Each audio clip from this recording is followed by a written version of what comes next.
interrupting? Hey, are you kidding me? Hi. How are you? Oh, please sit.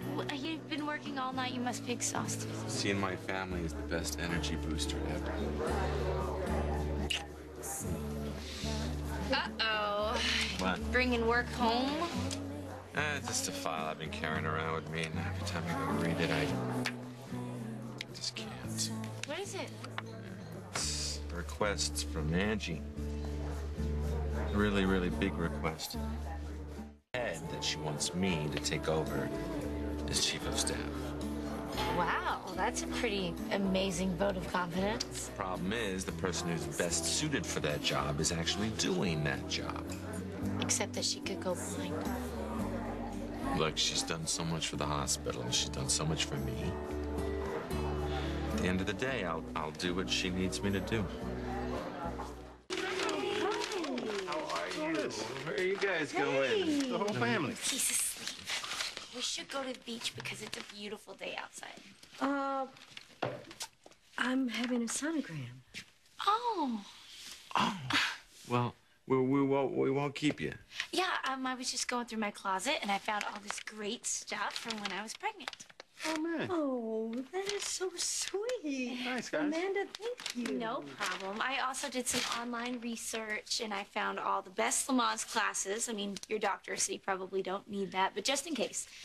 And we've got prenatal yoga, and there's a really great maternity store that opened downtown, and we could go shopping sometime. I would love that. I'm really sorry. Well, I don't want you to be, because I've never felt more blessed. Well, why don't we let you guys get on out of here? Well, wait. Hang on. I was going to bring these to the hospital, but as long as you're here. All right, this is about the chief of staff job. I don't want the job. You're taking the job. You're keeping the job. I'm not taking Wait, whoa. You stepping down? Not immediately, but Jess, eventually I'm going to have to. She's jumping the gun here. Wait a minute. I cannot keep this disease or my pregnancy a secret forever. Now, David is going to find out. We will deal with it then. You know what? I need to lock in a replacement to keep David from handpicking some robot that will do anything that he says, no matter how it compromises patient care. Now, it is going to be a real challenge to get around David to get Jake's appointment approved by the board. The sooner I talk to members, the better. You're gonna start doing that all right away? You know what, Jake? I know that I have asked you a lot already, but this is because I know that you're the best for this. And there is just so much that I have to put in order. And if I knew all of this was set, it would take a huge load off my mind. Gonna be late. Oh, well, I've still got some stuff for Angie in the car. You guys know where the spare is. Just lock up when you're done, okay? Okay. Thanks for Come on, coming. Bye.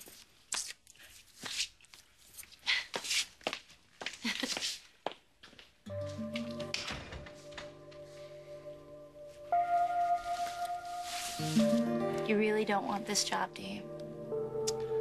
I do not want the job.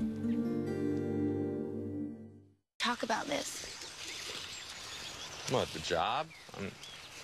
I'm not feeling it. Let's not talk or think about anything today, okay? But you are thinking about what you're going to tell Angie, and you're going to keep thinking about it until we discuss it. No, I won't. I won't keep thinking about it. Yes, you will. That's what you do.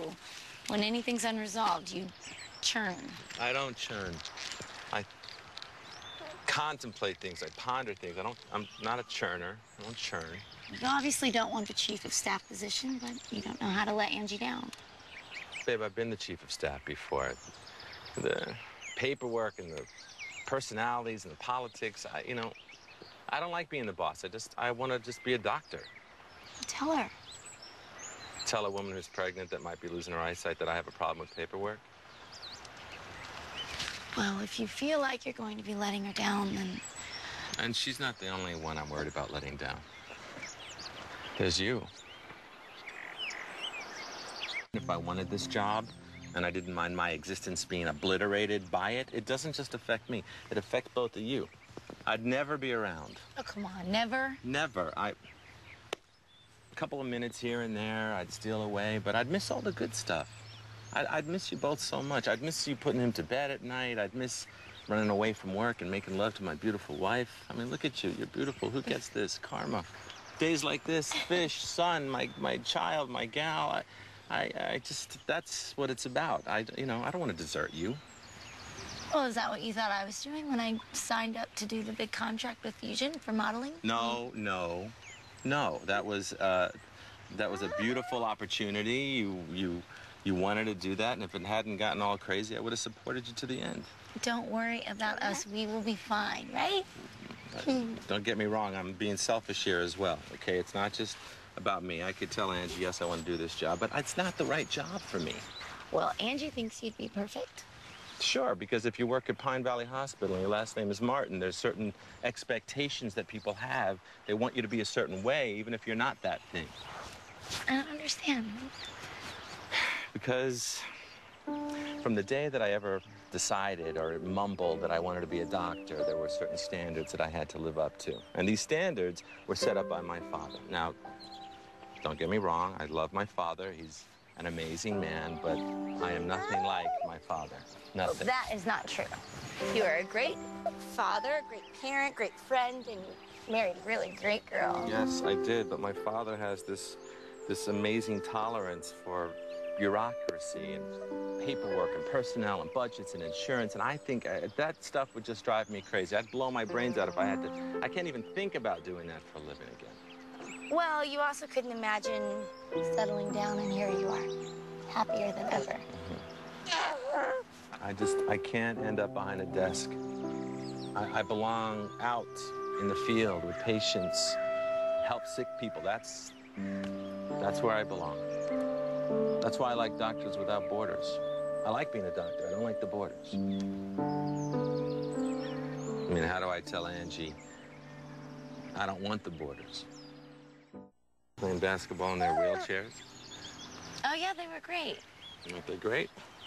They're rolling up and down the court just like any other kid, making shots, blocking passes. Okay, but what? Kids playing basketball in their wheelchairs. Oh, yeah, they were great. Aren't they great? They're rolling up and down the court just like any other kid, making shots, blocking passes. Okay, but what does that have to do with whether you're taking over for Angie? Because I keep thinking to myself, we're looking at this as a yes or no problem, when actually there is another choice.